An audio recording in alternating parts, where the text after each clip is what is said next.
ଆସାମର ବ୍ରହ୍ମପୁତ୍ର ନଦୀ କୂଳରେ ଗୋଟେ ଗାଁ ଅଛି, ତା ନାଁ ମାୟାଙ୍ଗ।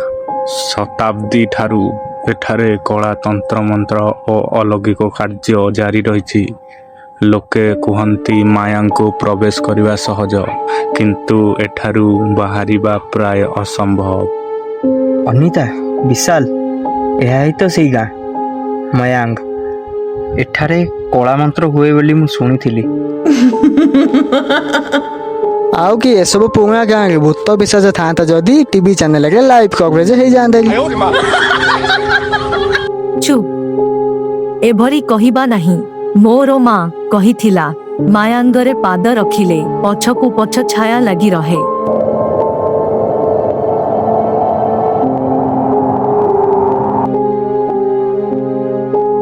ଶୁଣ, ରାତି 9ଟା ପୂର୍ବରୁ ଗାଁ ଛାଡ଼ିଦିଅ, ନହେଲେ ତମକୁ ଛାୟା ମାନେ କେବେ ଛାଡ଼ିବେ ନାହିଁ। ଆମେ ରିସର୍ଚ୍ଚ କରିବାକୁ ଆସିଛେ, ଭୟ କରିବାକୁ ନୁହଁ।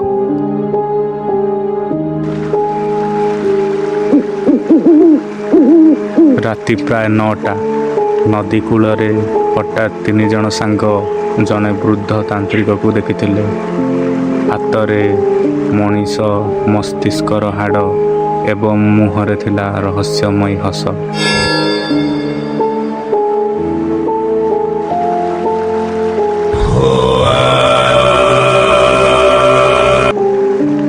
ରାହୁଲ ଟିକେ ମୋ ପଛକୁ ଆସେ, ମତେ ଭାରି ଡର ଲାଗୁଛି, ଆଉ ଦେହ ଥରିଲାଣି। ନା ନା, ମୁଁ ଯାଇପାରିବିନି। ବାବା, କୋଉ ମନ୍ତ୍ର ପଢୁଛନ୍ତି? ଜାଣିବାକୁ ଚାହୁଁଛ? ଜାଣିଲେ ତୁମେ ଏଠାରୁ ଫେରିକି ଯାଇପାରିବନି।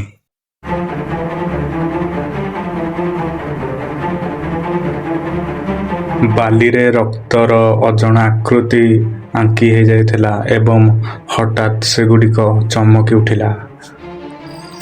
ଓ ମାଇ ଗଡ୍, ଦେଖିଲ ସେ ସିମ୍ବଲଟା କେମିତି ଗ୍ଲୋ କରୁଛି।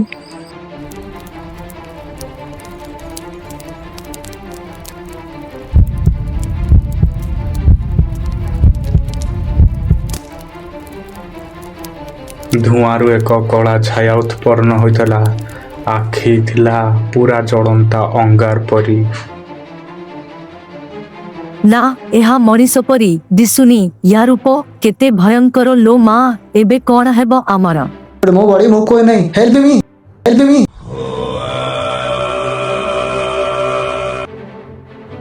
ଚୋର ଧରଣ ମନ୍ତ୍ର, ଏବେ ତୁମର ସାଙ୍ଗ ଗାୟବ ହେବ।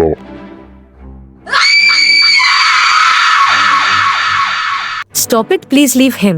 Stop it, please leave him. ଦୟା କରିକି ତାକୁ ଛାଡ଼ି ଦିଅ। ବାବା, ତମେ କଣ ଚାହୁଁଛ? ଯାହା ଚାହୁଁଛ ଆମେ ଦବାକୁ ରାଜି ଅଛୁ, କିନ୍ତୁ ତାଙ୍କୁ ଛାଡ଼ି ଦିଅ। ମାୟାଙ୍ଗରେ ଯିଏ ପ୍ରବେଶ କରେ ତା ବଳି ପଡ଼ିବା ନିଶ୍ଚିନ୍ତ। ଅନିତା ବ୍ୟାଗରୁ ଶିବଙ୍କ ମୂର୍ତ୍ତି ବାହାର କଲା। ଆଖି ମୁଛି ମହାମୃତ୍ୟୁଞ୍ଜୟ ମନ୍ତ୍ର ଜପ କରିବାକୁ ଲାଗିଲା। ଓಂ ତ୍ରୟମ୍ବକଂ ଯଜାମହେ ସୁଗନ୍ଧିଂ ପୁଷ୍ଟିବର୍ଧନମ୍। ଓಂ ତ୍ରୟମ୍ବକଂ ଯଜାମହେ ସୁଗନ୍ଧିଂ ପୁଷ୍ଟିବର୍ଧନମ୍। ହଠାତ୍ ଆଲୋକର ଝଲକ ଦେଖାଯାଇଥିଲା। ଛାୟା ଡରି ପଛକୁ ହଟି ଯାଇଥିଲା। ନା ନା, ମାୟାଙ୍ଗରେ ଦେବଙ୍କ ନାଁ ନେବା ନିଷେଧ।